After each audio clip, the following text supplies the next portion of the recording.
Hello there, my RPG lovers, and welcome to another video. The Lord of the Rings War in the North Legacy Edition just came out on Steam and consoles.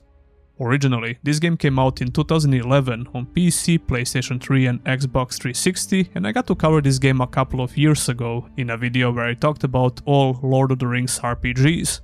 This game was unlisted back in 2018, so it's great news to see it again on the shelves.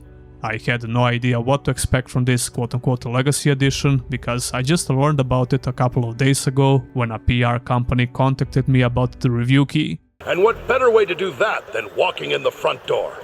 Let's be about it. So I got really excited to try it out, because I had a lot of fun with this game a couple of years ago when I completed a playthrough.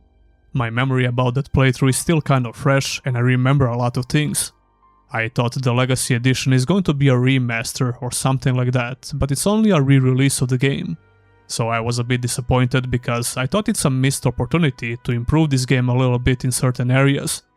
I'm pretty sure I noticed at least a couple of quality of life improvements in the Legacy Edition, but before we get to that, let's start from the beginning. Pay heed now to one such tale, which begins here in the town of Bree, just a few short days before Frodo arrived on his quest. If it was not obvious already, War in the North is a blast from the past. It looks and it plays like a PlayStation 3 game, because that's exactly what was made for. That's either going to be the main selling point of the game or the reason not to play it at all. Putting that aside, War in the North follows the story of three main characters, Farin, Andriel and Eredan. All of them are playable characters, and you get to choose to play with one of them in single player mode or online co-op. You can seamlessly switch between them while playing in the single player mode, but if you play in online co-op, your friends will take the control of those characters. War in the North begins when these three characters arrive in the city of Bree, where they look for Aragorn. Aragorn is not the only main character from Lord of the Rings that you're going to meet in this game. The majority of well-known characters from Lord of the Rings will make an appearance in the game at one point. However, they are not the main characters of this story, and the role they play here is much smaller. The timeline in this game is intertwined with the original story of Lord of the Rings movies, but this time around the story is focused on these three new characters. There are some dialogue interactions every now and then, which makes the game feel more like an RPG rather than just a pure hack-and-slash action-adventure. Although these dialogue options are mostly for figuring out what's exactly going on with these characters, the current mission, and the story in general. I mean, I just described every game ever, but what I'm trying to say here is that the game is very linear and there are no important decisions to make. The voice acting was pretty decent as well. No need for thanks. We are happy to cheat the goblins of their sport. But who are you? I am called Beleram. My home is in the Misty Mountains, and I serve Gwaihir, Lord of Eagles. The character that you choose to control will do all the talking in dialogues, which is a really nice touch. That means that all three characters are able to talk in dialogue, it only depends on who you choose to control. If they wanted to be lazy here, they could have simply put one character for all of these dialogue situations and be done with it. Come to think of it, nobody would even complain about this, but they chose to make all three playable characters involved in the story, which deserves to be mentioned. Things like this make you believe the developers care about the game they're making. That being said, the story is not amazing by any means, and is definitely carried by the legendary Lord of the Rings lore and those familiar characters you're going to meet. You don't want to play this game for the story alone, unless you're a huge Lord of the Rings fan, let's put it like that. That is grim news. So let's talk about the gameplay. Come now, Wolf. There are still spirits to defeat. By my beard, that was a close one.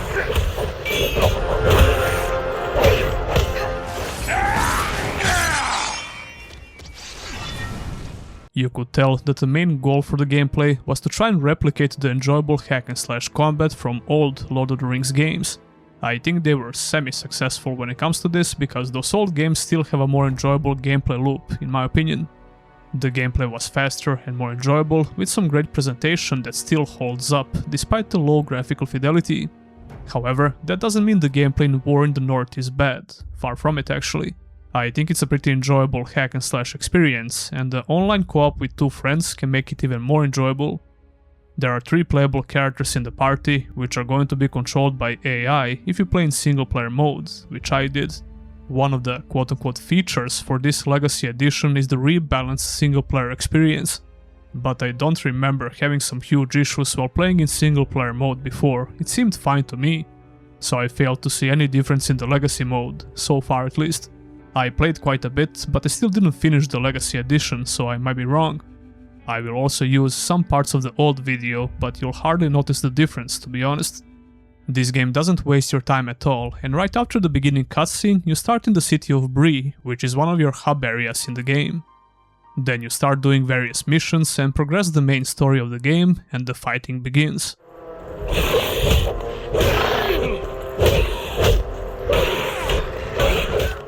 Each mission has some very simple objectives, which involve killing a ton of orcs, usually, as well as the plenty of other enemies during the campaign. Or you have to do something specific on the level, like destroying objects, or simply escaping the area, or surviving long enough.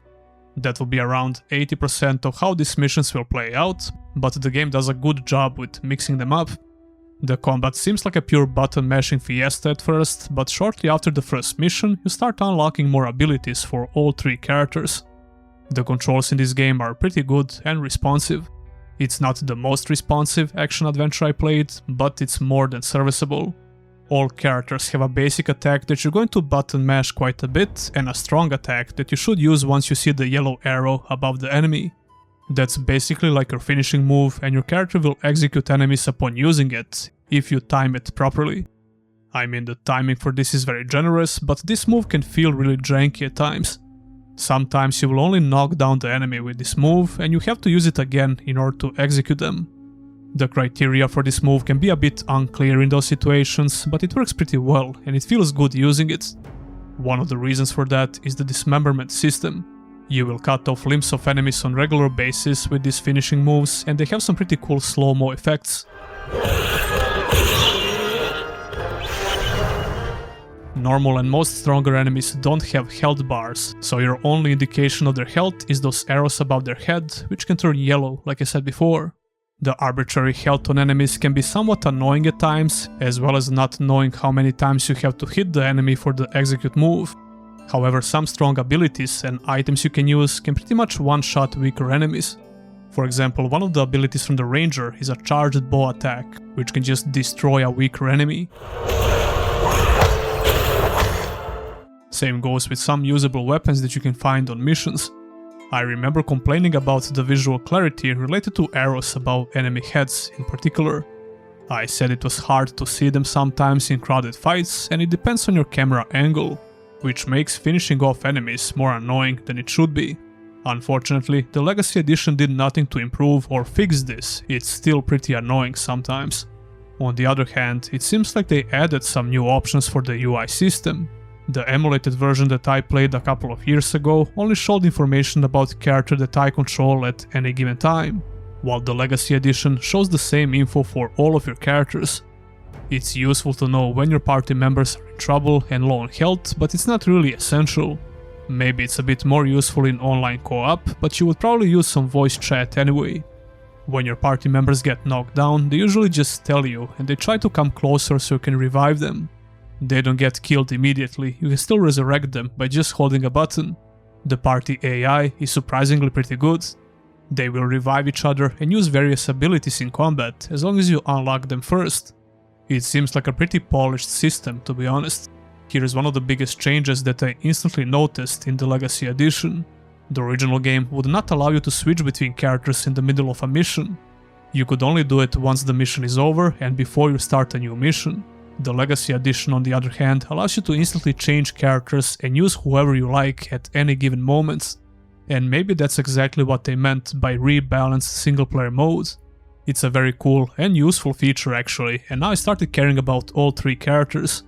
When I first played the original game, I just focused on one character and just let the auto-leveling up system take care of my party. You can still do this if you prefer, but I feel encouraged to get involved with all 3 characters in the game, just because I can control all of them now with no restrictions. All 3 characters have melee and ranged attacks.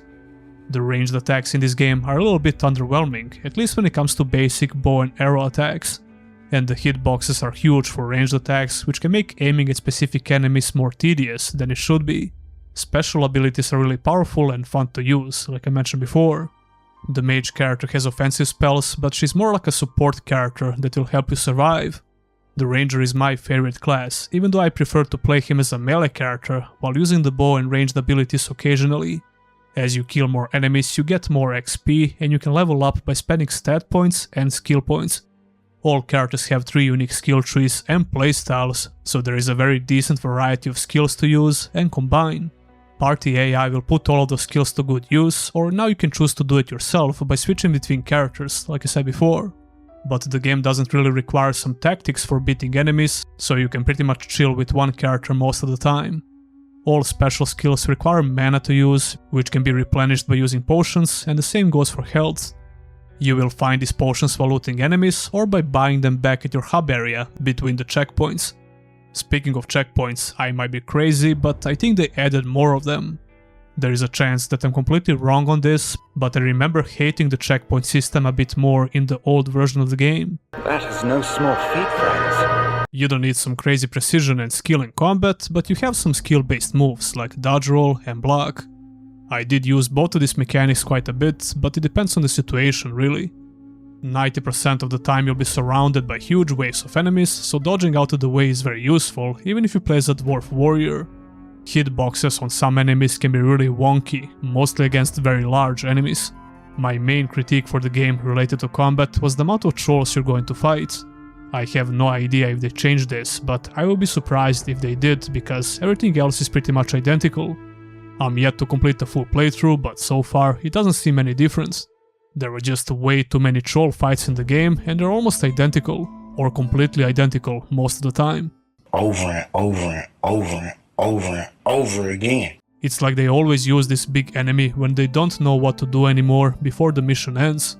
These fights are not that bad and they take a while to kill, but they're just overused.